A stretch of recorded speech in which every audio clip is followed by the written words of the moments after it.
your other guest said that America cannot go bankrupt. This is a conceit because we print dollars. We are the world's reserve currency. However, we see internationally, China, Japan, they're selling our treasuries. The United States can go bankrupt. And to say we can go bankrupt when other countries start selling our treasury bonds and we cannot borrow anymore. And for our other guests to say that the Biden economy was strong when gasoline was $4 a gallon, eggs were $10 a dozen. People could not afford food. People could not afford gas to go to work. To say that the country cannot go bankrupt, but the people can go bankrupt and be impoverished is really to mistake what a country is. A country is its people, not the government. And when the people are suffering and the people are bankrupt, then so is the country. Another point, he says tax cuts go to the wealthy. Well, the wealthy pay taxes. If you're going to cut taxes, you can only cut them on the people who pay them, and the wealthy in this country pay the majority of the taxes. If poor people do not pay taxes, then you cannot cut their taxes. We can increase the spending on welfare. So your other guest does seem to have the America's economy and practical day-to-day life is for the people, and when the people suffer, the government suffers. So we do need to get our spending under control because our dominance role in the international stage as the world's reserve currency may be drawing to a close. So we need to be forward-looking and look ahead to what the future economic global situation will be, which is what Donald Trump is doing. So thank you. Yes. Mr. David, do you have any comment on what Ms. Chapman here said?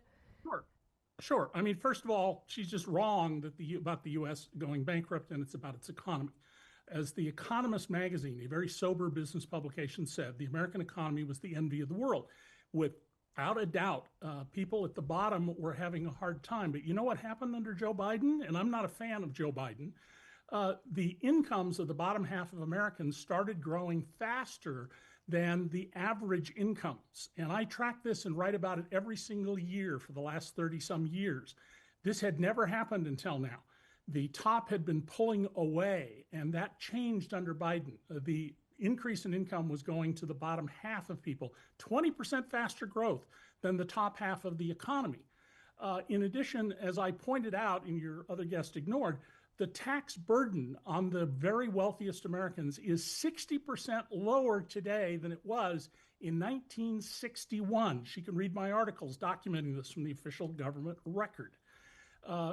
And we are cutting things that will damage the economy. For example, one of the sources of foreign earnings in this country are students who come here.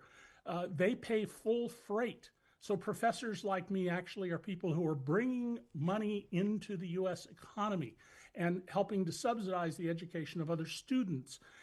We're seeing that foreign students are not going to be able to continue like this.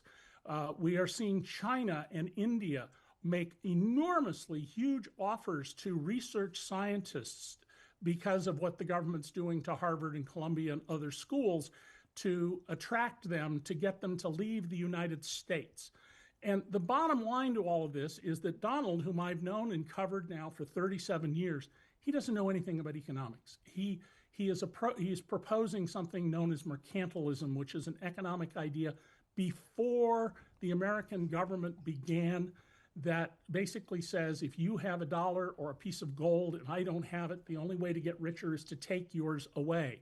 We know how to create wealth. Government is fundamental to wealth creation. Without government services, without the public furniture like freeways and airports, there is no wealth creation. And Donald Trump is in the process of doing what Steve Bannon said they were going to do. And that's to, as he put it, deconstruct the administrative state, that is, burn the government down. And the things that Trump is doing here, borrowing money to help the richest people in the country pay a lower tax burden than I do. Billionaires' tax burden is roughly 1/3 of my tax burden. and burden is the share of your income you give to the government.